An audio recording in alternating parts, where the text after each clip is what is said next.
சேவகன் இளமை கலைஞன் இவனே சேவகன், சேவகன் கடமை தலைவன் இவனே சேவகன்.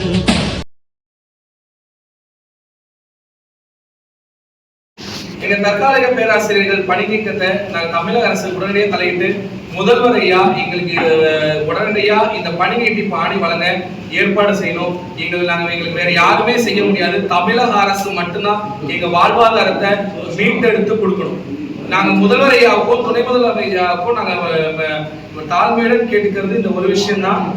எங்களுக்கு பணி நீட்டிப்பு ஆணை வேணும். அதிகாரிகளோட தவறுதான வழிகாட்டுதல் பேர்ல தமிழக அரசு அவப்பேர் ஏற்பட்டு இருக்கு. அதை களைஞ்சு இது நேரடியா முதல்வர் தலையிட்டு எங்களுக்கு பணி நீட்டிப்பு ஆணை வழங்கணும்னு நாங்க தாழ்மையுடன் கேட்டுக்கிறோம்.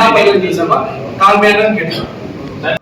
அண்ணா பல்கலைக்கழக உறுப்பு கல்லூரிகளில் பணியாற்றிய தற்காலிக உதவி பேராசிரியர்களின் செய்தியாளர் சந்திப்பு சென்னை பத்திரிகையாளர் மன்றத்தில் நடைபெற்றது. அண்ணா பல்கலைக்கழகத்தின் கீழ் இயங்கி வரும் 13 உறுப்பு கல்லூரிகள் மற்றும் 3 மண்டல வளாகங்களில் 10 முதல் 15 ஆண்டுகள் பணியாற்றிய 320க்கும் மேற்பட்ட தற்காலிக உதவி பேராசிரியர்களை கடந்த ஜனவரி 1ஆம் தேதி 2026 முதல் பணியில் இருந்து பல்கலைக்கழக நிர்வாகம் நீக்கியது தொடர்பாக தமிழக அரசுக்கும் தமிழக மக்களுக்கும் தங்களது கோரிக்கையை எடுத்துரைக்கும் விதமாக இந்த பத்திரிகை சந்திப்பு நடைபெற்றது. முதலில் எங்கள் கனிவான அழைப்பை ஏற்று இங்கு வருகை புரிந்த ஊடகவிய மற்றும் மீடியா நண்பர்களுக்கு நன்றி.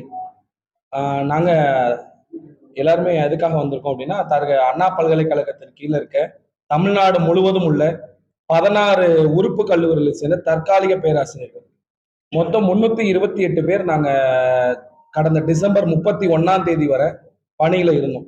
நாங்கள் எல்லாருமே 10லேருந்து 17 வருடம் வரை அனுபவம் வாய்ந்த பேராசிரியர்கள். இதுல நிறைய பேர் PhD முடிச்சவங்க. ஏன் அண்ணா பல்கலைக்கழகம் எங்களை எந்த முன்னறிவிப்புமே இல்லாம வெறும் பதிவாளரோட வாய்மொழி உத்தரவின் பேர்ல எங்களுக்கு கடந்த டிசம்பர் மாதம் 31ஆம் தேதி வேலையிலேருந்து அனுப்பிட்டாங்க. நாங்க எல்லாருமே 2010லேருந்து இங்க வேலைக்கு சேர்ந்தது வரை நிரந்தர பேராசிரியர்களுக்கு இணையான வேலையை தான் நாங்க செஞ்சுட்டு வரோம். எங்களுக்கு 6 மாதத்துக்கு ஒரு முறையும் 3 மாதத்துக்கு ஒரு முறையும் ஆர்டிபிஷியலா பிரேக் கொடுத்து, அந்த பிரேக் முடிஞ்சதுக்கு அப்புறம் 3 ஒர்க்கிங் டேக்கு அப்புறம் நாங்க பணியில திரும்ப அமர்த்தப்படுவோம். பணி நீட்டிப்பு இப்பல்கலைக்கழகம் எங்களுக்கு வழங்கும். இது நாள் வரை இந்த ப்ரொசீஜர்ல தான் நாங்க வேலை செஞ்சுட்டு இருந்தோம். இப்போ இந்த டிசம்பர் 31ஆம் தேதிக்கு அப்புறம் எங்களுக்கு எந்த முன்னறிவிப்புமே இல்லாம பல்கலைக்கழக நிர்வாகமோ உயர் அதிகாரிகளோ எங்களுக்கு எந்த முன்னறிவிப்பும் இல்லாம எங்களை வெளியில அனுப்பிட்டாங்க. நாங்க எல்லாருமே முறையா இன்டர்வியூ அட்டன் பண்ணி ப்ராப்பரான செலெக்ஷன் ப்ரொசீஜர்ல இங்க சாங்ஷன்டு போஸ்ட்ல தான் நாங்க அண்ணா பல்கலைக்கழகத்துல வேலை செஞ்சுட்டு இருக்கோம். மொத்தம் 328 பேராசிரியர்களுக்குமே வேலை இல்லை அப்படின்னு திடீர் அறிவிப்பால நாங்க எல்லாருமே இன்னைக்கு வாழ்வாதாரத்தை இழந்து வந்து நின்றுட்டு இருக்கோம். அது மட்டும் இல்ல, அந்த 328 பேருமே நாங்க எங்களுக்கு ஒர்க் லோட் நவம்பர் மாசம் கடந்த நவம்பர் மாதம் எங்களுக்கு ஒர்க் லோட் சென்னை பல்கலைக்கழகம் தான் எங்களுக்கு தலைமை. ஸோ அங்கேயிருந்து எங்களுக்கு ஒர்க் லோட் கேட்குறாங்க. அந்த ஒர்க் லோட்ல கடந்த நவம்பர் மாதம் அடுத்த செமஸ்டர் இந்த ஜனவரியிலேருந்து இந்த மே வரை இருக்கிற செமஸ்டர்ல எங்களுக்கு ஒர்க் லோட் என்ன ஒர்க் லோடு நீங்க ஃபாலோ பண்ண போறீங்கன்னு சொல்லிட்டு எங்களுக்கு ஒர்க் லோட் வாங்குறாங்க. அந்த ஒர்க் லோட் எதன்படி அப்படின்னா AICTE நார்ம்ஸ் படி, AICTE நார்ம்ஸ் அண்ணா யூனிவர்சிட்டியோட அஃபிலியேஷன் நார்ம்ஸ் படி ஒரு பேராசிரியருக்கு இத்தனை தியரி இருக்கணும், இத்தனை லெபார்டரி இருக்கணும், ஒரு வாரத்துக்கு இத்தனை வகுப்பு இருக்கணும், இத்தனை மாணவர்களுக்கு இத்தனை ஆசிரியர் இருக்கணும் அப்படிங்கிற விகிதத்துலதான் நாங்க ஒர்க் லோட் போட்டு அந்த 16 கேம்பஸஸ் 16 உறுப்பு கல்லூரிகளில் இருந்துமே நாங்க ஒர்க் லோட் கொடுக்குறோம். அந்த ஒர்க் லோட் பாத்தீங்க அப்படின்னா ஒரு தியரிய சப்ஜெக்டா இருந்தது அப்படின்னா 15 மாணவர்களுக்கு 60 மாணவர்களுக்கு ஒரு ஆசிரியர். அதுவே லெபார்டரி செயல்முறை கல்வியா இருந்துச்சு அப்படின்னா ஒரு 15 மாணவர்களுக்கு ஒரு ஆசிரியர் வீதமும் இருக்கணும் அப்படிங்கிறது தான் அண்ணா யூனிவர்சிட்டியோட அஃபிலியேஷன் அண்ட் AICTE நார்ம்ஸோட ரூல். ஆனா இதன்படிதான் எங்க எல்லாருக்குமே ஒர்க் லோடு இப்ப இந்த ஜனவரி டு மே 2026ஆம் ஆண்டுக்குரிய ஒர்க் லோட நாங்க தயார் செஞ்சு கொடுத்தோம். அதை HOD அப்ரூவ் பண்ணி டீன் அப்ரூவ் பண்ணி ரெஜிஸ்ட்ராருக்கு அனுப்புறாங்க. அனுப்புன டிசம்பர் 31 எங்களுக்கு பணிக்காலம் முடிஞ்சிருச்சு. மீண்டும் டிசம்பர் 7ஆம் தேதி நாங்க பணிக்கு வந்துருவோம் அப்படின்னு நினைச்சிட்டு இருந்தோம். ஆனா வெறும் வாய்மொழி உத்தரவின் பேர்ல எங்களுக்கு டீன் கிட்ட ரெஜிஸ்ட்ரார் வந்து அபிஷியலா எந்த ஒரு ரிட்டர்ன் ஸ்டேட்மெண்ட்டுமே, ரிலீவிங் ஆர்டரோ, எந்த ப்ரொசீஜரையுமே ஃபாலோ பண்ணாம டிசம்பர் 7ஆம் தேதி நீங்க யாரையுமே வர வேண்டாம், நீங்க பணிக்கு வர ஜனவரி 7ஆம் தேதி எங்க யாரையுமே நீங்க பணிக்கு வர வேண்டாம் அப்படின்னு சொல்லிட்டாங்க. இது சம்பந்தமா பல்கலைக்கழக நிர்வாகத்திடமோ அந்தந்த புல முதல்வர்கிட்டயோ கேட்கும் போது அவங்க என்ன சொல்றாங்கன்னா எனக்கு தெரியாது, டீன் என்ன சொல்றாங்க எனக்கு தெரியாது, ரெஜிஸ்ட்ரார் சொன்னாங்க அதனால நாங்க செய்யறோம் அப்படின்னு தான் சொல்றாங்களே தவிர யாருமே ப்ராப்பரான ரெஸ்பான்ஸ் ஏன் உங்களுக்கு பணி இல்லை அப்படின்னு சொல்லிட்டு இப்போ வரை யாருமே சொல்லல. அதுக்கப்புறம் ஜனவரி 7ஆம் தேதி நாங்க பணிக்கு வந்து திருச்சி சில கேம்பஸஸ் மட்டும் 2-3 கேம்பஸ் மட்டும் ஜனவரியில பணிக்கு வரோம். அது வந்து சில கமிஷன் வந்து ஆடிட்டிங்காக டெல்லியில இருந்து வர காரணத்தினால எங்க வேலைக்கு வர சொன்னாங்க. நாங்க ஜனவரியில வரோம், வந்து வேலை செய்யறோம். அந்த ஜனவரி 7ஆம் தேதி காலேஜ் ஆரம்பிக்குது. ஆரம்பிக்கிற அன்னைக்கு என்ன செய்யறாங்க, இன்னொரு டைம் டேபிள், இன்னொரு ஒர்க் லோட் கொடுங்க அப்படின்னு சொல்லிட்டு கேட்கறாங்க. அது அந்த ஒர்க் லோட் எந்த பேசிஸ்ல இருக்கு அப்படின்னா, இதுக்கு முன்னாடி டிசம்பர் கடைசி வாரத்திலே டிசம்பர் மிடில்ல ஒரு ஒர்க் லோட் வாங்குறாங்க. அது லேபார்டரி கோர்சஸ் ஆகட்டும், எந்த கோர்ஸ் ஆகட்டும் 1:15 அப்படிங்கிற ரேஷியோ, ஸ்டூடெண்ட் ஸ்டாஃப் ரேஷியோல ஒர்க் லோட் வாங்குறாங்க. அது எங்க எல்லாருக்குமே இருக்கு. ஜனவரி 7ஆம் தேதி கல்லூரி ஆரம்பிக்குது. ஆரம்பிக்கிற அன்னைக்கு இரவு பதிவாளர்கிட்ட இருந்து அந்தந்த புல முதல்வர்கிட்ட ஒரு கால் வருது. என்ன அப்படின்னா ஒர்க் லோட மாத்தி கொடுங்க. என்ன பேசிஸ்ல மாத்தி கொடுக்கணும்? சோ 15 மாணவர்களுக்கு ஒரு ஆசிரியர் போட்டா எல்லாருக்குமே வேலை இருக்கு. சோ என்ன செய்யறாங்க, அதை ஒரு ரீஷெட்யூல் பண்ணுங்க. எப்படி ரீஷெட்யூல் பண்ணும்? 30 மாணவர்களா போடுங்க அப்படின்னு சொல்லும் போது எங்கள்ல சில பேருக்கு வேலை இல்லை அப்படிங்கிற நிலைமை வருது. அதுவும் போயிடுச்சு. சோ பாக்குறாங்க 8ஆம் தேதி அதை ரிவ்யூ பண்றாங்க. திரும்ப 8ஆம் தேதி நைட்டு 9ஆம் தேதி காலையில பதிவாளர் எல்லா டீன்ஸ்க்கும் வீடியோ கான்பரன்சிங் அரேஞ்ச் பண்ணி வீடியோ கான்பரன்சிங்ல என்ன செய்யறாங்க, அதெல்லாம் ஒத்துக்க முடியாது, எல்லா இந்த டிஎஃப்ஏ இல்லாம, இந்த தற்காலிக பேராசிரியர்கள் உதவி பேராசிரியர் இல்லாம நீங்க ஒர்க் லோட் போட்டு கொடுங்க அப்படின்னு சொல்லிட்டு வெள்ளிக்கிழமை காலையில ஜனவரி 9ஆம் தேதி வெள்ளிக்கிழமை காலையில எல்லா புள்ள முதல்வர்களையும் ரெஜிஸ்ட்ரார் வீடியோ கான்பரன்சிங்ல பேசுறாங்க. சரிங்களா? பேசும்போது என்ன ஆகுது அப்படின்னா 60 மாணவர்கள், லேபா இருந்தாலும் சரி தியரியா இருந்தாலும் சரி 60 மாணவர்களுக்கு ஒரு ஆசிரியர் மட்டும்தான் இருக்கணும் அப்படிங்கிற நடைமுறையை படுத்துறாங்க. அப்படி இருக்கும்போது எங்க எல்லாருக்குமே வேலை இல்லாம ஆக வேண்டிய கட்டாய சூழ்நிலைக்கு தள்ளப்பட்டுட்டோம். சோ 60 மாணவர்கள். அது மட்டும் இல்ல, இப்போ மெக்கானிக்கல் சிவில்ல இதே தமிழக அரசு, இந்த திமுக அரசு கலைஞர் ஐயா பீரியட்ல 2006 to 11வது ஆட்சியில தான் தமிழ்நாட்டிலேயே முறையா இன்ஜினியரிங் தமிழ் வழி கல்வி அப்படிங்கிற ப்ரொசீஜரை நடைமுறைப்படுத்துறாங்க. அப்ப என்ன செய்யறாங்க, எல்லா கேம்பஸஸ்லயுமே எல்லா 16 கல்லூரிகள்லயுமே சிவில் இன்ஜினியரிங்கும் மெக்கானிக்கல் இன்ஜினியரிங்கும் தமிழ் மீடியமா படிச்சு நீங்க மாணவர்கள் இருக்கலாம்னு சொல்லிட்டு தமிழ் மீடியத்தில் அட்மிஷன் போட்டு தமிழுக்கு இம்பார்ட்டன்ஸ் கொடுத்து, நம்ம தமிழ்நாட்டில் தமிழுக்கு இம்பார்ட்டன்ஸ் கொடுத்து அவன் காம்படிட்டிவ் எக்ஸாம் ஆகட்டும், எந்த ஒரு விஷயம் ஆகட்டும், தமிழ் பேஸ்டு எஜுகேஷனுக்கு இம்பார்ட்டன்ஸ் கொடுத்து அதுல ப்ரிஃபரன்ஸ் கொடுத்து நிறைவேற்றுறதுக்காக இது பண்றாங்க. அதுல இப்போ என்ன செஞ்சுட்டாங்க, தமிழ் மீடியம் வந்து அதெல்லாம் ஒத்துக்க முடியாது, தமிழ் மீடியத்தையும் இங்கிலீஷ் மீடியத்தையும் ஒன்னாக்குங்க, தமிழ் மீடியம் தனி ஒர்க் லோட் கிடையாது, இங்கிலீஷ் மீடியத்தோட தான் சேர்ந்து படிக்கணும். அப்ப தமிழ்ல தான் படிக்கணும், தமிழ்ல தான் படிச்சு எழுதணும், தமிழ்ல போட்டித் தேர்வுகள் அட்டன் பண்ணணும்.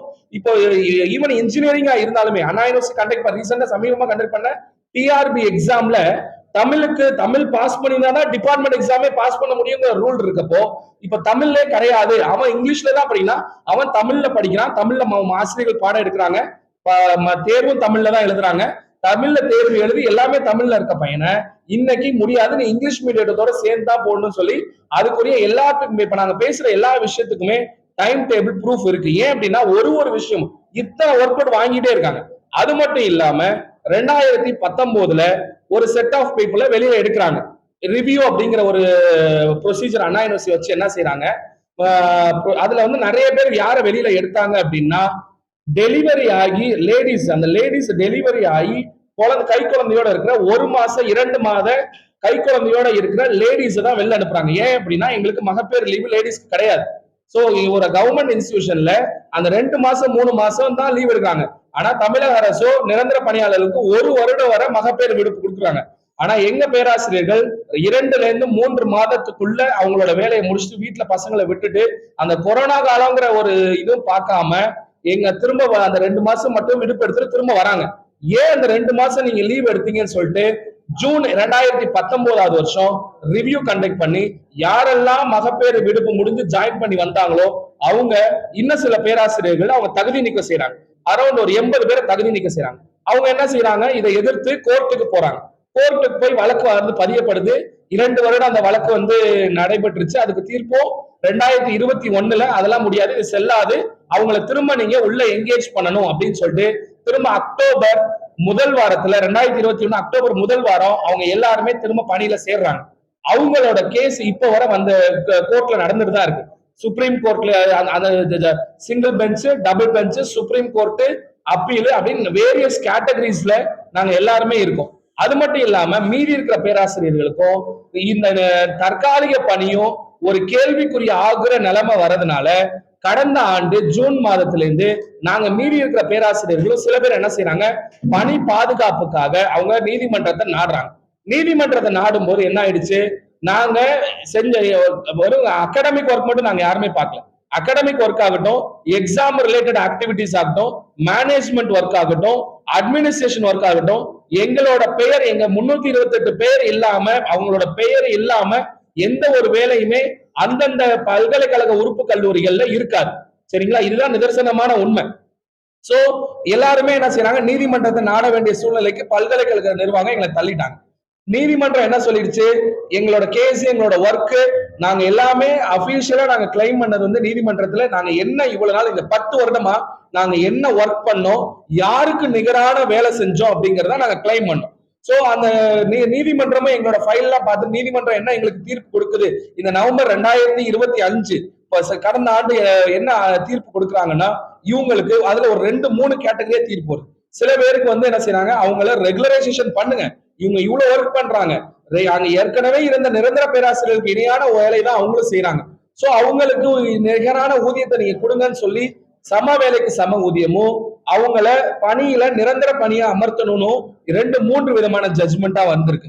சரிங்களா, இந்த ஜட்ஜ்மெண்ட் பல்கலைக்கழக நிர்வாகத்துக்கு பயங்கர சேலஞ்சிங் ஆயிடுச்சு. அது மட்டும் இல்ல, உயர்கல்வித்துறை செயலாளரையும் இந்த கேஸ்ல அவங்க இன்க்ளூட் பண்ணிருக்கனால இது அவங்களுக்கு பயங்கர சேலஞ்சிங் ஆயிடுச்சு. அவங்க கேட்கறாங்க, என்ன கேட்கறாங்க, சோ அப்போ என்ன சொல்லிட்டாங்க, நீங்க ஏன் பல்கலைக்கழகத்துக்கு எதிராக போனீங்க அப்படின்னா, நாங்க யாருமே எதிராக போகல, பல்கலைக்கழகத்துக்கு எதிராக போல. 2019 மகப்பேறு விடுப்பு முடிச்சு வந்தவங்களை வெளில எடுத்தாங்க. அப்ப அவங்க எப்படி வேலை வாங்குவாங்க, பல்கலைக்கழக நிர்வாகம் கொடுக்கையே. அப்ப அதனால நீதிமன்றத்தை நாடுறோம். கடந்த ஆண்டு திரும்பவும் இதே பணி பாதுகாப்பு எங்களுக்கு இல்லங்கிற காரணத்துக்காக நீதிமன்றத்தை நாடணும். நீதிமன்றம் எங்களை உள்ள வைக்க சொல்லி, என்கேஜ் பண்ண சொல்லி, எங்களுக்கு சம வேலைக்கு சம ஊதியம் நிரந்தரமாக்குங்க, இந்த மாதிரி விஷயங்கள் சொல்லும் போது அது பல்கலைக்கழகத்துக்கு அது சவாலா போயிட்டதுனால இந்த கேட்டகரி ஆஃப் பீப்புளை நம்ம உள்ள வச்சாதானே நமக்கு பிரச்சனைன்னு சொல்லி அவங்க எப்படியாவது எங்களை ஒழிச்சே தீரணும் அப்படிங்கிற மோட்டிவ்ல வேலை செஞ்சுட்டு இருக்காங்க. சரிங்களா, சோ இது மட்டும் இல்லாம இது சம்பந்தமா நாங்க இதுவரை பார்க்காத இடமே கிடையாது. உயர்கல்வித்துறை அமைச்சரை மட்டுமே 4-5 முறை போய் ஆபீஸ்ல திருவிடைமருதூர் அவங்க சொந்த தொகுதியாகட்டும், உயர்கல்வித்துறை அமைச்சர் அலுவலகம் ஆகட்டும், செக்ரட்டரியேட் ஆகட்டும், எல்லா இடத்துலயும் பார்த்துட்டோம். போர்ட் கமிஷனர், உயர்கல்வித்துறை செயலாளர், எங்களோட பதிவாளர், இது மட்டும் இல்லாம நாங்க இந்த பிப்ரவரி மாதம் முதல் வாரத்திலிருந்து எங்களோட கேம்பஸ்ல முறையான அனுமதி பெற்று அந்த சட்ட போராட்டத்துல நாங்க அமைதியான வழியில கவன ஈர்ப்பு போராட்டம் 15 நாட்கள் நாங்க பண்ணிட்டு இருந்தோம். அப்படியே எங்களுக்கு எந்த ஒரு தீர்வுமே பல்கலைக்கழக நிர்வாகம் எங்களை கண்டுக்காதனால பிப்ரவரி கடைசி வாரம் நாங்க எல்லாருமே ஒரு அமைதியான போராட்டம், ஒரு நாள் கவன ஈர்ப்பு போராட்டத்தை முன்னிறுத்ததுக்காக அண்ணா பல்கலைக்கழகத்துல நாங்க எல்லாருமே ஒன்னா கூடணும். அப்பயும் உயர் அதிகாரிகள் பேசினாங்க, எங்க பதிவாளர்கள் எல்லாருமே பேசினாங்க. ஆனா அவங்க சொல்றது உங்களுக்கு ஒர்க் லோடு இல்ல அப்படிங்கிற விஷயத்தான் சொல்றாங்க தவிர ஏன் எங்களுக்கு ஒர்க் லோடு இல்ல அப்படிங்கிறதுக்கு இப்ப வர எழுத்துப்பூர்வமான தகவலோ ஆதாரமோ அவங்க சைடு எதுவுமே கொடுக்கல. எங்க சைடு இருக்கு, எங்களுக்கு வேலை இருக்கு அப்படின்னு சொல்லி எங்க கிட்ட இருக்கு. ஆனா எங்களுக்கு வேலை இல்லைன்னு சொல்றதுக்கு அவங்க கிட்ட எந்த ஒரு ரிட்டர்ன் ப்ரொசீஜருமே இல்ல. ஆனா அவங்க தவறான விஷயத்த சரியான முறையில எல்லா இடத்துலயும் பார்த்துட்டு இருக்காங்களே தவிர, ஆனா எங்களுக்குரிய முறையான விலக்கம் இப்போ கொடுக்கப்படல. 2 மாதம் முழுசா முடிஞ்சிருச்சு. சரி, 2 மாதம் முழுசா முடிஞ்சு இப்ப வர எங்க யாரையுமே பணியும் வழங்கல. அந்த பணி இல்லைன்னு சொல்லி வாயில சொல்றாங்களே தவிர அதை முறையா யாருமே எங்களுக்கு ரிலீவிங் பண்ணவே இல்லை. கோர்ட்ல சொல்றாங்க. ஆனா அதை விட பெரிய பிரச்சனை என்ன அப்படின்னா, எங்களுக்கு யார் அதிகாரி, நாங்க நினைச்சிட்டு இருக்கோம் பதிவாளர் தான் எங்களோட அதிகாரி, பதிவாளர் தான் எங்களுக்கு வேலை கொடுக்கறதுக்கும் வேலை இல்லைன்னு சொல்றதுக்கும் பதிவாளருக்குன்னா அதிகாரம் இருக்குன்னு சொல்லி நாங்க நினைச்சிட்டு இருக்கோம். ஆனா இப்போ ரீசெண்டா சமீபமா தான் எங்களுக்கு தெரிய வருது, பதிவாளர் நான் பதிவாளரே கிடையாது, எனக்கு அதிகாரம் கிடையாது அப்படின்னு சொல்லி கடந்த பிப்ரவரி 25 ஈவினிங் நாங்க போராட்டத்தில் இருக்கும்போது எங்கள்கிட்ட பேசுறாரு. என்னையா எல்லாரும் சொல்றீங்க, நான் பதிவாளரே கிடையாது, எனக்கு அதிகாரம் இல்ல. சரி, யார் அதிகாரம் இருக்காங்க, அவங்க அதிகாரம் இருக்கவங்களும் எங்களுக்கு சொல்லுங்க சார். நாங்க அவங்களை கேட்கிறோம் அப்படின்னு சொன்னா டோட் கமிஷனர் நெக்ஸ்ட் ஸ்டேஜ்ல சோ அண்ணா பல்கலைக்கழக துணைவேந்தர் நியமிக்கப்படல, பழைய துணைவேந்தர் பதவி காலம் முடிஞ்சு இன்னும் நியமிக்கப்படல. சோ யார் கன்வீனர் கமிட்டி அந்த வைஸ் சான்சலர் பொசிஷன்ல யார் இருக்கா அப்படின்னா 3 பேர் இருக்காங்க. அண்ணா பல்கலைக்கழகத்தில் இருக்கிற ஒரு கன்வீனர் கமிட்டி மெம்பரும் டோட் கமிஷனரும் ஹையர் எஜுகேஷன் செக்ரட்டரி இருக்காங்க. இவங்க எல்லாரையுமே நாங்க போய் பார்த்தாலும் பதிவாளர் என்ன சொல்றாரு, எனக்கு தெரியாது, நீங்க போய் கன்வீனர் கமிட்டி மெம்பருங்க. கன்வீனர் கமிட்டி மெம்பரை போய் பார்த்தா நான் மட்டும் இல்ல, இன்னும் 2 பேர் இருக்காங்க அப்படிங்கிறாங்க. அது டோட் கமிஷனர் கிட்ட போனா நான் என்னப்பா செய்ய முடியும், ரெஜிஸ்ட்ரார் சொன்னா நான் செய்யறேன். உயர்கல்வித்துறை அமைச்சர் போனா உயர்கல்வித்துறை செயலாளர் என்ன சொல்றாரு, உங்க பல்கலைக்கழகமும் நீங்க சொன்னா ஏன் என்கிட்ட வரீங்க, அவரு இல்லைன்னு சொல்றாரு. இப்ப வர யார் அந்த அதிகாரி, யார் எங்களுக்குரிய பொறுப்பான அதிகாரி, யாரு எங்களுக்கு வேலையில அமர்த்துறதுக்கோ வேலையில இல்லைன்னு சொல்றதுக்கோ யாருக்கு. ஆனா இது இப்ப வர நீதிமன்றத்துல கண்டெம்ட் கேஸ் வந்துகிட்டே இருக்கு. அந்த கண்டெம்ட் கேஸ்ல ஆஜராகிறது யாரு அப்படின்னா பதிவாளர் தான் ஆஜராக, பதிவாளர் தான் அபிடவிட் வைக்கிறார், எல்லா விஷயமும் செய்யறாரு. ஆனா எங்களோட நிர்வாகத்துக்கிட்ட நாங்க முறையிடும் போது எங்களுக்கு யார் அந்த நிர்வாகி அப்படிங்கிறது எங்களுக்கு தெரியல. இது மட்டும் இல்ல, கடந்த சில மாதங்கள் சில ஆண்டுகளுக்கு முன்னாடி ஒரு பிரச்சனை அண்ணா யூனிவர்சிட்டியில வந்துச்சு. யார் அந்த சார் அப்படிங்கிற பிரச்சனை, அது கூட எல்லாருக்குமே தெரியும். இப்ப எங்களுக்கு வந்திருக்குது யார் அந்த சார் அப்படிங்கிற விஷயம் எங்களுக்கு இப்ப வரை தெரியவே இல்லை. ஏன்னா யார் அந்த சார்னு தெரிஞ்சாதான் நாங்க எங்களுக்கு என்ன பிரச்சனை என்ன விஷயம் சொல்ல முடியும். ஆனா யார் அந்த அதிகாரி, யார் அந்த சாரு, எங்க வேலையில இல்லாம யார் அனுப்பியிருக்கா அப்படிங்கிறது இப்போ வரை எங்களுக்கு தெரியவே தெரியாது. அது மட்டும் இல்லாம தமிழக அரசு நாங்க எவ்வளவோ தமிழக அரசுக்கு ரீச் பண்றதுக்கு ட்ரை பண்ணியும் எங்களுக்கு யாருமே செவி சாய்க்கவே இல்லை. கவர்மெண்ட் ரொம்ப நல்லா நடந்துட்டு, தமிழக அரசோ முதல்வர் ஐயாவோ இந்த திமுக அரசு ரொம்ப நல்லா செயல்பட்டு இருக்கு. சரிங்களா, அதுல குறை சொல்ல முடியாது யாரும். ஆனா இந்த மாதிரியான அதிகாரிகளின் போக்கால அரசுக்கு அவப்பெயர் ஏற்படுது. நாங்க 328 பேர் தான் இருக்கோம். அரசு கலைக்கல்லூரி ஆகட்டும், பாலிடெக்னிக் ஆகட்டும், நர்சிங் ஆகட்டும், அவங்க கவுண்ட் அதிகம் இருக்காங்க. அப்ப 328 பேர் தான் இருக்கீங்க, இவங்களை கண்டுக்காம விடுவோமோ அப்படிங்கிற அலட்சிய போக ஃபாலோ பண்றாங்களா இல்லையான்னு எங்களுக்கு தெரியல. கவர்மெண்ட் மேல எந்த இஷ்யூவும் கிடையாது. ஏன் அப்படின்னா முதல்வர் ஐயாக்கோ துணை முதல்வர் ஐயாக்கோ இந்த எங்களோட விஷயம் தெரிஞ்சுதா தெரியலையா அப்படிங்கறது எங்களுக்கு இப்போ தெரியல. தெரிஞ்சிருக்க வாய்ப்பு கிடையாது. ஏன் தெரிஞ்சிருந்தது அப்படின்னா எங்களோட வாழ்வாதாரத்தை கண்டிப்பா மீட்டு கொடுத்துருப்பாங்க.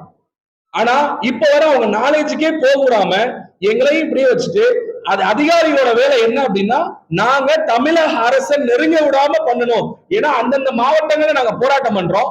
போராட்டம் பண்ணும் போது எஸ்பிசிடி மூலமா ரிப்போர்ட் போகுது. சரிங்களா, எங்க உளவுத்துறைக்கு ரிப்போர்ட் வருது. அங்கேயும் நாங்க போராட்டம் நடத்துறோம். சம்பந்தப்பட்ட கோட்டூர் காவல் நிலையத்துல இருந்து காவலர்களும் வராங்க, பேசுறாங்க, ரிப்போர்ட் எடுக்கிறாங்க. அப்ப உளவுத்துறை ரிப்போர்ட் எங்கதான் போகுது, ஏன் எங்க போகுது, ஏன் எங்களுக்கு தமிழக அரசு இப்போ செவிசாய்க்கவே இல்லைங்கிற கேள்விதான் எழுது. யாரும் எங்களுக்கு பதில் சொல்லுவாங்கன்னே தெரியல. நாங்க யார்கிட்ட போய் கேட்கறது? முதலமைச்சர், நான் இப்போ சொல்றேன், முதலமைச்சர் ஐயாவுக்கு தெரியாது. தெரிஞ்சதுன்னா எங்களுக்கு கண்டிப்பா உதவி செய்வார், எங்க வாழ்வாதாரத்தை மீட்டு கொடுப்பார். 2 மாசம் ஆயிடுச்சு. இந்த 2 மாசத்துல நாங்க நடுத்தரல நின்றுட்டு இருக்கோம். எங்களுக்கு என்ன பிரச்சனை, வேலையில இருக்கோம் இல்லைங்கிறது, வேலையில இல்லைன்னு சொல்லி அனுப்புறவங்க யாராவது, நீங்க எல்லாருமே ஒரு நிறுவனத்துல வேலை செஞ்சுட்டு இருக்கீங்க, யாராவது எங்கேயாவது அவங்க நிறுவனத்துல வேலை இல்லப்பா உனக்கு போப்பான்னு வாயில சொல்லி அனுப்புவாங்களா? இல்ல ப்ராப்பரா நாங்க எல்லாருமே 10 வருஷத்தை முடிச்சோங்க. 10 வருஷத்துல இருந்து 17 வருஷம் இருக்கவங்க அவங்களுக்கு ரிலீவிங் ஆர்டர் எக்ஸ்பீரியன்ஸ் சர்டிபிகேட் கொடுத்து அனுப்புவாங்களா? சொல்லுங்க, யாரு கொடுப்பா? கோர்ட்லயும் என்ன சொல்றாங்க, தவறான தகவல் தான் சொல்றாங்க. எல்லா இடத்துலயுமே எங்களை பத்தின தவறான ஒரு இமேஜ ப்ரொஜெக்ட் பண்ணி வச்சிருக்காங்க. போராட்டம் பண்றோம், எதுக்கு போராட்டம் பண்றோம்? நாங்க கோர்ட் எங்களை நிரந்தரம் பண்ண சொல்லியிருக்கு, எங்களுக்கு சம வேலைக்கு சம ஊதியம் கொடுக்க சொல்லியிருக்கு. ஆனா நாங்க இப்போ இந்த தற்காலிக வேலையை தற்காத்துக்கிறதுக்காக தான் நாங்க கேட்கிறோமே தவிர நாங்க கோர்ட் ஆர்டரை இம்ப்ளிமெண்ட் பண்ணுங்கன்னு நான் சொல்ல. மாண்புமிகு நீதியரசர் அனந்த வெங்கடேஷ் ஐயா தலைமையில் தான் நடந்துட்டு இருக்கு.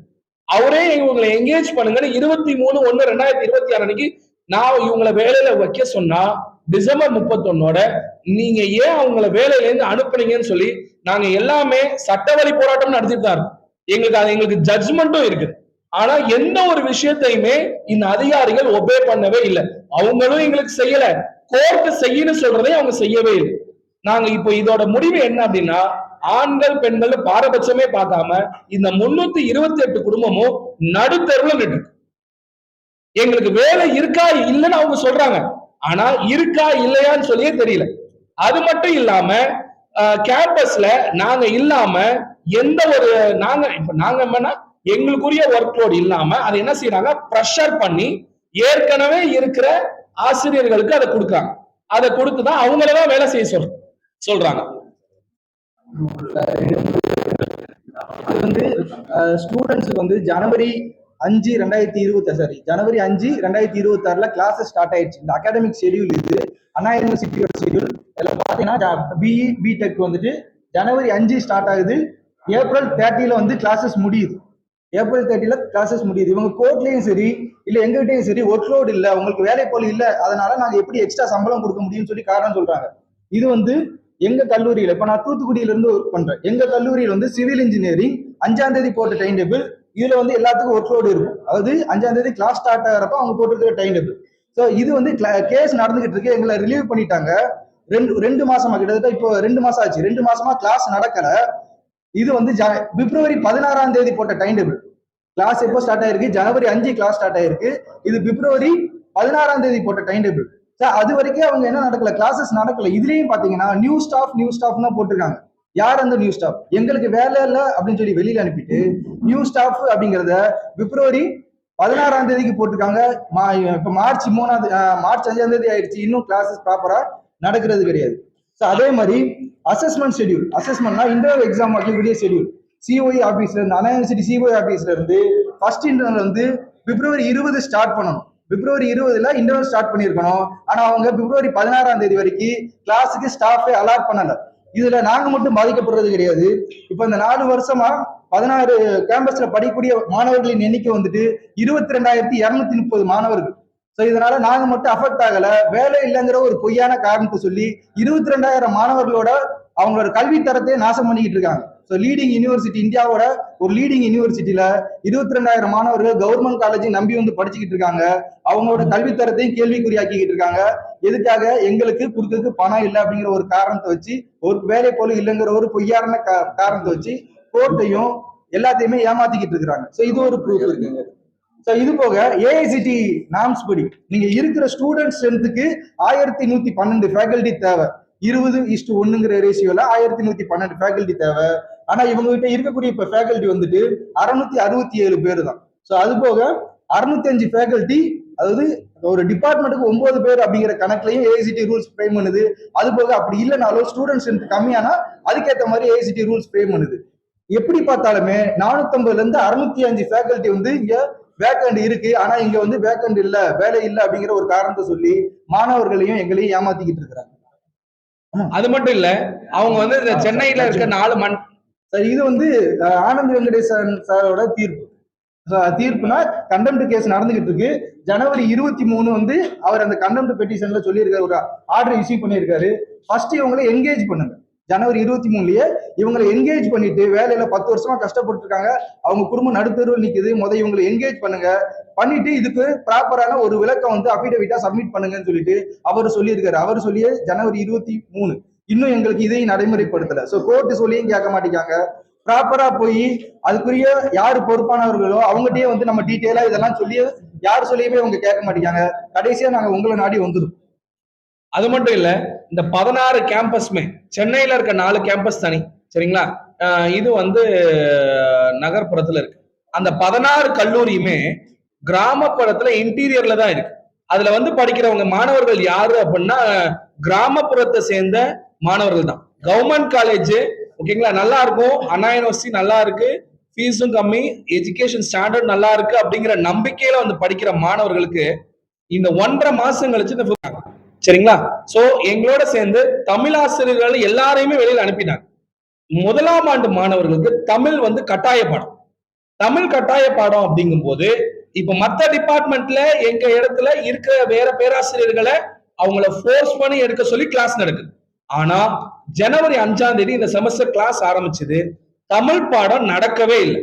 தமிழ் பாடம் நடக்காமையே பிப்ரவரி 20ஆம் தேதியில இருந்து எல்லா காலேஜ்லயுமே சைக்கிள் டெஸ்ட் 1 நடத்தி நேத்தோட அந்த போர்ட்டல்ல மார்க்கை என்ட்ரி பண்ண சொல்லி க்ளோஸ் பண்ணிட்டாங்க. ஆசிரியரே இல்லாம 1.5 மாசம் அந்த மாணவன் எப்படி பரீட்சைக்கு தயாராகி எப்படி எழுதியிருப்பான்? இதுக்கு பல்கலைக்கழக நிர்வாகம் பதில் சொல்லாது, யாருமே பதில் சொல்ல மாட்டாங்க. சரிங்களா? மாணவர்களோட அக்கறையில யாருக்குமே இங்க இருக்கிற அண்ணா பல்கலைக்கழகத்தை சேர்ந்த அதிகாரிகளுக்கும் உயர்கல்வித்துறை சேர்ந்த அதிகாரிகளுக்கும் யாருக்குமே அக்கறைங்கிறது கொஞ்சம் கூட மாணவர்கள் மேல கிடையாது. அவங்களுக்கு கேஸ் போட்டாங்க. நாங்க போராட்டம் பண்றோம். அதை என்ன சொல்றாங்க அப்படின்னா எதிர்க்கட்சிகள் தூண்டி விட்டு இவங்க போறோம். அப்ப நாங்க வாழ்வாதாரத்தை இழந்து நிக்கிறோம். நாங்க இந்த தற்காலிக பணியை கேட்கிறோம். அதை அவங்களுக்கு பிரச்சனை இல்லை. அவங்க என்ன ப்ரொஜெக்ட் பண்றாங்க, தலைமைச் செயலகத்துல ஆகட்டும் மற்ற இடத்துல ஆகட்டும், இவங்க வந்து தேர்தல் நேரத்துல வந்து கேட்டா எங்க மேல ஒரு அவப்பெயர் இருக்கு. என்ன அப்படின்னா தேர்தல் நேரத்துல கேட்டா எங்களுக்கு வந்து ஈஸியா போட்டுருவாங்கன்னு இவங்க வேணும்னே பிரச்சனை பண்றாங்க. எதிர்க்கட்சிகளின் தூண்டுதலின் பேர்ல இவங்க கேஸ் ஃபைல் பண்றாங்க. நாங்களா கேஸ் ஃபைல் பண்ணல, பல்கலைக்கழக நிர்வாகம் தான் எங்களை கேஸுக்கு போங்க அப்படின்னு தூண்டுதலை வச்சாங்க. ஓகேங்களா? அதுவும் இல்லாம இப்ப நாங்க போராட்டம் பண்றது எங்களோட வாழ்வாதாரத்தை மீட்கதான். புதுசா நாங்க எதையுமே கேட்கல. இந்த 10 வருஷத்துல இருந்து 15 வருஷமா நாங்க எந்த பேசிஸ்ல ஒர்க் லோடு எங்களுக்கு கொடுத்தீங்க, எந்த பேசிஸ்ல எங்களுக்கு நாங்க வேலை செஞ்சோம், எங்களுக்கு சப்ஜெக்ட் கொடுத்தீங்க, அதே ப்ரொசீஜர் தான் இப்பயும் ஃபாலோ பண்ண சொல்றோமே தவிர நாங்க புதுசாலாம் எதுவுமே நாங்க கேட்கல. அதே மாதிரி அதை விட முக்கியமான விஷயம் என்ன அப்படின்னா, நான் ஏற்கனவே சொன்னபடி இப்ப நாங்க 320 பேர் வெளில இருக்கோம். எங்களுக்கு வேலை இல்லைன்னு அடிச்சு சொல்றாங்க. கோர்ட்ல அபிடவிட்டாவே வைக்கிறாங்க. சாங்ஷன்டு போஸ்ட் இவ்வளவுதான், இதுக்கு மேல இவங்களுக்கு வேக்கன்ட் இல்ல அப்படின்னு சொல்லி ஜனவரி மாதத்துல இருந்து என்ன செய்யறாங்க, எங்களுக்கு ஒர்க் லோட் இல்லைன்னு சொல்றாங்க. ஆனா இன்னொரு விஷயம் நான் சொல்லிக்க விரும்புறது என்ன அப்படின்னா, இன்னொரு ரீசன் அவங்க சொல்றது என்னன்னா, இந்த டிஆர்பி மூலியமா கடந்த நவம்பர் மாதம் ஒரு 180 பேராசிரியர்கள் புதிய பேராசிரியர்களை நியமனம் பண்ணது அண்ணா பல்கலைக்கழகம். சரிங்களா? சோ அப்படி நியமனம் பண்ணும்போது அந்த நவம்பர்ல கொடுத்த ஒர்க் லோட்ல ஏற்கனவே அந்த 16 உறுப்பு கல்லூரிகள்ல சாங்ஷன்டு போஸ்ட்ல இருக்கிற 550 பேராசிரியர்களுக்கும் வேலை இருக்கு. புதுசா வந்த 180 பேராசிரியர்களுக்கும் வேலை இருக்கு. அதோட சேர்த்து எங்களுக்கு இந்த 328 பேருக்கு வேலை இருக்கு. அது போக நிறைய மண்டல இது உறுப்பு கல்லூரிகள்ல அவர்லி பேசிஸ் ஸ்டாஃப வேலைக்கு வச்சிருக்காங்க. அவங்களோட கவுண்ட் மட்டுமே 150. இதை நாங்க வந்து ஆய்வாளர்ல சொல்ல, இந்த விஷயத்த அபிஷியலா ரெக்கார்டோட கோர்ட்ல இந்த கேஸ்ல இருக்கு 150 பேர். அப்ப அந்த 150 பேர் எங்களை இல்லாம இருக்கும்போது எங்களுக்கு எப்படி வேலை இல்லைன்னு சொல்றாங்க? அதே மாதிரி வேலை இல்லைன்னு சொல்லிட்டாங்க. எங்களையும் ரிலீவும் பண்ணல, வேலையும் கொடுக்கல. சரிங்களா? இப்ப புதுசா ஒரு விஷயத்தை கொண்டு வராங்க. என்ன அப்படின்னா கெஸ்ட் லெக்சர் அப்படின்னு சொல்லிட்டு கடந்த 2 வாரமா அதுதான் ஓடிட்டு இருக்கு. அந்த கெஸ்ட் லெக்சருக்கு என்ன ப்ரொசீஜர் அப்படின்னா, first of all guest lecture அப்படிங்கிறது அண்ணா யூனிவர்சிட்டிக்கு பொருந்தவே பொருந்தாது. ஏன் பொருந்தாது அப்படின்னா இது இன்ஜினியரிங் யூனிவர்சிட்டி, டெக்னிக்கல் யூனிவர்சிட்டி. சரிங்களா? யூஜிசி நார்ம்ஸ் படி கெஸ்ட் லெக்சர் அப்படிங்கிறது ஆர்ட்ஸ் காலேஜுக்கு தான் பொருந்தும். ஆர்ட்ஸ் காலேஜ்ல 2023ஆம் ஆண்டு இருக்கிற ஜிஓவை கணக்காட்டி இங்க கெஸ்ட் லெக்சர் அப்பாயின்ட் பண்ணுங்க அப்படின்னு சொல்றாங்க. அந்த கெஸ்ட் லெக்சருக்கு இன்டர்வியூவோ எந்த செலக்ஷன் ப்ரொசீஜரும் எதுவுமே கிடையாது. அதுவும் வாய்மொழி உத்தரவு தான். பதிவாளர் அந்த கேம்பஸ் டீனுக்கு சொல்லிடுவாரு. அந்த டீன் என்ன செய்யறாங்க, யாரெல்லாம் நீங்க கேஸ் போடல, அவங்க ஒரு கேட்டகரி வச்சுக்காங்க, யாரெல்லாம் நீங்க கேஸ் போடல, இல்ல கேஸ் போட்டிருந்தாலும் பரவாயில்ல, நீங்க வரதுன்னா வாங்க, எனக்கு தெரிஞ்சவங்க அவங்களா போன்ல கூப்பிட்டு அவங்களா அப்பாயின்ட் பண்ணிக்கிறாங்க. இதுக்கு பேர் வந்து கெஸ்ட் லெக்சர் இப்படிதான் அப்பாயின்ட் பண்ணுவாங்களா? ஒரு ஃபேக்கல்டி இப்படிதான் இன்டர்வியூ பண்ணி எடுப்பாங்களா? அதுக்கும் முறையான இது இல்ல. இப்போ என்ன செஞ்சு இப்போ ஒரு சுமார் 100 பேர் கெஸ்ட் லெக்சரா உள்ள ஜாயின் பண்ணிருக்காங்க. இல்லாத ஒரு நார்ம்ஸ் அண்ணா யூனிவர்சிட்டி கிரியேட் பண்ணி, அண்ணா யூனிவர்சிட்டி முழுக்க எதுக்கு கீழே வருது அப்படின்னா ஏஐசிடி கீழே தான் வருது. ஏஐசிடி கீழே வரும்போது அந்த இடத்துல யூஜிசி நார்ம்ஸ் படி எப்படி உள்ள கொண்டு வராங்க கெஸ்ட் லெக்சரை? டெம்பரரியா தான். அவங்களுக்கும் ஆர்டர் கொடுக்கல. அவங்களுக்கும் இத்தனை கேம்பஸ்ல இந்த டிபார்ட்மெண்ட்ல இந்த ஸ்டாஃப்னு சொல்லி அவங்களுக்கும் ஆர்டர் கொடுக்கல. ஏன் அப்படின்னா அவங்க ஆர்டர் கொடுத்தாங்கன்னா நார்ம்ஸை வயலேட் பண்ண மாதிரி அதுவும் உங்களுக்கு பிரச்சனை ஆகும். அது எல்லாமே வாய்மொழி உத்தரவு தான். அந்த registrar to dean, dean to HOD, இப்படிதான் வேற வாய்மொழி உத்தரவுல through phone call, video call இப்படிதான் ஓடுதே தவிர எந்த ஒரு அபிஷியல் சர்க்குலரோ எந்த ஒரு விஷயங்களோ இப்ப வர ரெக்கார்ட்னு ஒண்ணு ஒரு இவ்வளவு பெரிய பல்கலைக்கழகத்துல, உலகத்தரம் வாய்ந்த பல்கலைக்கழகத்துல ரெக்கார்டா எந்த ஒரு விஷயமுமே இப்ப வர கிரியேட் ஆகவே கிடையாது. ஒர்க் லோட் அதே மாதிரி வாங்கிக்கிட்டே இருக்கிறாங்க. எப்போ ஒரு ஒர்க் லோடுங்கிறது என்னது? ஒரு ஒர்க் லோட் அப்படிங்கிறது வாங்கணும் அப்படின்னா அதை வந்து முன்னாடி அட்வான்ஸா வாங்கி நாளைக்கு காலேஜ் ஆரம்பிக்க போகுது அப்படின்னா அட்லீஸ்ட் இன்னைக்கு ஈவினிங் நைட்டுக்குள்ளையாவது ஒரு மாணவனுக்கு இதுதான் உன்னோட டைம் டேபிள்ல கொண்டு போய் சேர்க்கணும். ஒரு ஆசிரியருக்கு இதுதான் இந்த செமஸ்டர் எடுக்கக்கூடிய பாடம் அப்படின்னு சொல்லிட்டு அவங்களுக்கு அந்த ஆசிரியர் ஒர்க்கோட கையில கொடுத்து அவங்களோட டைம் டேபிள கையில கொடுக்கணும். ஆனா பல்கலைக்கழக நிர்வாகம் கோர்ட்ல கேஸ காரணம் காட்டி கேஸுக்கு தகுந்தபடி இவங்களுக்கு இல்ல அப்படிங்கிற விஷயத்தை ஃப்ரேம் பண்ணுங்கிற நோக்கத்தோட போன பிப்ரவரி 20ஆம் தேதி வரை ஒர்க் லோட் வாங்கிக்கிட்டே இருக்காங்க. 1.5 மாசமா ஒர்க் லோட் வாங்கிட்டு இருக்காங்க. இப்ப வர ஒர்க் லோட் தான் போயிட்டு இருக்கு. எங்களுக்கு வேக்கண்டே இல்லைன்னு சொல்லி அபிடவிட்டே வைக்கிறாங்க. அபிடவிட் வச்ச இடத்துல எப்படி இப்ப ஜிஎல் அப்பாயின்ட் பண்றாங்க 100 பேரு? ஜிஎலுக்கு என்ன ப்ரொசீஜர் ஃபாலோ பண்றீங்க? ஜிஎல்ங்கிற ஒரு கான்செப்டே கிடையாது. ஏன் அப்படின்னா அவர்லி பேசிஸ் கோர்ட்ல நாங்க ப்ரூஃப் வச்சுட்டோம். 150 பேர் அவர்லி பேசிஸ் இருக்காங்க. சோ அப்ப என்ன செய்யறாங்க? மாத்திக்கிறாங்க. என்ன மாத்திக்கிறாங்க? டோட்ல 2023ல டெக்னிக்கல் எஜுகேஷன்ல ஒரு ஜிஓ இருக்கு. அந்த ஜிஓ நம்பரை கோட் பண்ணி நீங்க கெஸ்ட் லெக்சரா அவங்களை எடுத்துக்கோங்க. கெஸ்ட் லெக்சரா எடுத்த கெஸ்ட் லெக்சர்ல என்ன பிரச்சனை? கெஸ்ட் லெக்சரா போய் ஜாயின் பண்ணாலோ இதனால உங்களுக்கு ஆர்டர் கிடையாது, எந்த ஒரு விஷயங்களுமே கிடையாது, எக்ஸ்பீரியன்ஸ் கணக்குல வராது. எங்களோட ப்ரீவியஸ் 10 வருஷம் எக்ஸ்பீரியன்ஸும் அப்படியே என்டையரா க்ளோஸ் ஆயிடும். நாங்களே ஃப்ரெஷரா தான் வருவோம். ஏஐசிடி நாம்ஸ் அவங்களுக்கு உள்ள வராது, எந்த ஒரு விஷயமுமே வராது. இப்படிதான் உலகத்தரம் வாய்ந்த அண்ணா பல்கலைக்கழகம் நடந்துட்டு இருக்கு.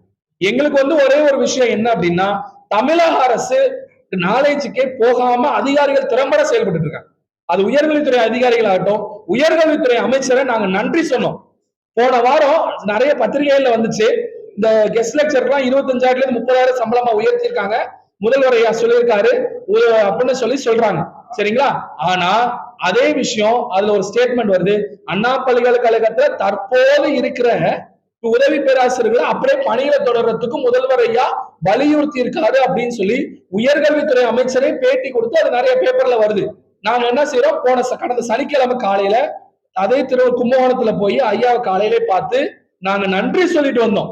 எந்த நம்பிக்கையில? எங்களுக்கு வேலை கிடைச்சிரும், திரும்ப முதல்வர் ஐயா தலையிட்டதுனால எங்களுக்கு வேலை திரும்ப கிடைச்சிரும் அப்படிங்கிற நம்பிக்கையில போய் நன்றி சொல்லிட்டு வந்தோம். ஆனா இப்போ 4 நாள் ஆச்சு, எங்களுக்கு பணியை பத்தின ஒரு பேச்சுமே இல்லை. அப்புறம்தான் தெரிய வருது, உயர்கல்வித்துறை அமைச்சர் நாலேஜுக்கும் போகாம சில அதிகாரிகள், அதான் சொல்றேன், யார் அந்த சார், யார் அந்த அதிகாரி? அந்த அதிகாரி என்ன செய்யறாரு? எங்க உயர்கல்வித்துறை அமைச்சர்கிட்ட அவங்கள்ட்ட கவர்மெண்ட்டுக்கு சொல்ற விஷயம் ஒண்ணு, ஆனா இவங்க செய்யற விஷயம் ஒண்ணு. அவங்களே என்கேஜ் பண்ணிக்கிறேன். யாரை என்கேஜ் பண்றேன்? இப்ப என்ன என்கேஜ்மெண்ட் கேம்பஸஸ்ல நடந்துட்டு இருக்கு அப்படின்னா, கெஸ்ட் லெக்சர் என்கேஜ்மெண்ட் நடந்துட்டு இருக்கு. கெஸ்ட் லெக்சர் என்கேஜ்மெண்ட்னா, இப்போ எனக்கு என் டீன் பிடிக்கணும், என்னை கூப்பிட்டுக்குவாரு, அவரை பிடிக்கணும் அவரை கூப்பிட்டுக்காரு, அவரை பிடிக்கணும் அவர் கூப்பிட்டுக்காரு, ஹெச்ஓடி அவங்களுக்கு பிடிச்சவங்க அவங்களை கூப்பிட்டுக்குவாங்க. அப்போ கணக்கெல்லாம் கிடையாது இந்த டிபார்ட்மெண்ட்டுக்கு, அதெல்லாம் கணக்கு இல்லை. சரிங்களா? அவங்க யாருக்கு பிடிக்குதோ இத்தனை பேர் திருச்சியில இத்தனை பேர் ஜாயின் பண்ணிக்காங்க, அரியலூர்ல இத்தனை பேர் ஜாயின் பண்ணிக்காங்க, வாய்மொழி கவுண்ட், அந்த கவுண்ட் இங்க இருக்கு ஆர்டரோ எதுவுமே கிடையாது. எக்ஸ்பீரியன்ஸா அவங்க என்ன பேசிஸ்ல இருக்காங்க அதெல்லாம் எதுவுமே கணக்கே கிடையாது. ஆனா இது எங்களுக்கு ஒரே ஒரு விஷயம் தான், இந்த ஊடக நண்பர்கள் மூலியமா உங்களுக்கும் நான் தயகூர்ந்து எங்களோட 328 குடும்பங்களோட வாழ்க்கையை காப்பாத்துங்க. அதுல உங்களுக்கும் முழு பங்கு இருக்கு. எங்களை நாங்க வேற எந்த கோரிக்கையை விடுக்கிறோமோ இல்லையோ, இந்த தற்காலிகமா நாங்க இது நாள் வரை செஞ்சுட்டு இருக்க பணியை எங்களுக்கு கிடைக்கிறதுக்கு நீங்க தான் எங்களுக்கு உதவி செய்யணும்னு உங்க எல்லாரையுமே நாங்க கைகூப்பி தாழ்மையோட கேட்டுக்கிறோம். முதல்வர் ஐயா கவர்னத்துக்கும் தமிழக அரசு கவர்னத்துக்கும் நீங்க எல்லாருமே கொண்டு சேர்க்கணும். எங்க வாழ்வாதாரத்தை மீட்டு கொடுக்கிறது உங்களோட கையில தான் இருக்கு. நீங்க தான் எங்களுக்கு பெரும் உதவி செய்யணும் அப்படின்னு நான் உங்களை தாழ்மையா வேண்டிக்கிறேன்.